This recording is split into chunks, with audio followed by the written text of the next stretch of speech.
I want to talk to you today about what you can expect with a first-time shoplifting accusation. We in Florida call this a petty theft. I'm telling you, one of three things are going to happen. We're going to talk about those three things. But what will not happen is you're not going to jail.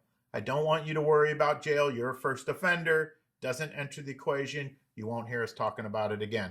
Let's get into the three things that really are going to happen to a first offender.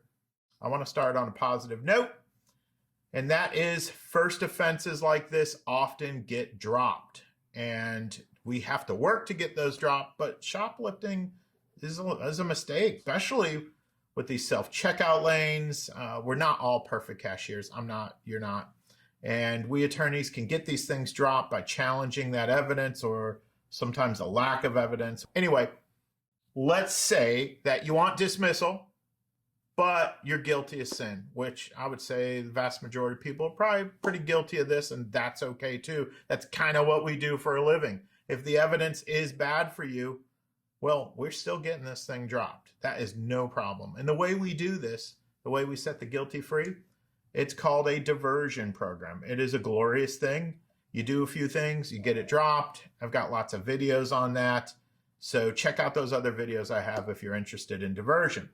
Now, the second thing that could happen other than getting your case dropped is you may have to enter a guilty plea to the charge. Now, if you enter a plea to this shoplifting, I want to tell you, the judge has a lot of sentencing options for first offenders. It can be good and it can be bad. You might get 6 months to a year of supervised probation. Probation comes with baggage, like random drug testing, calls to your employer for employment verification, which I think is just a way to embarrass you.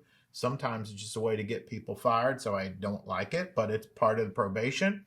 The judge can give you 50 hours of community service, more or less, an 8-hour anti-theft class or impulse control class. The judge may have you pay a fine of around $500 to $1,000. There's lots of court costs on top of that. So me personally, I think getting your case dropped is a better option, but I will say a plea has its place, kind of depending on the plea agreement.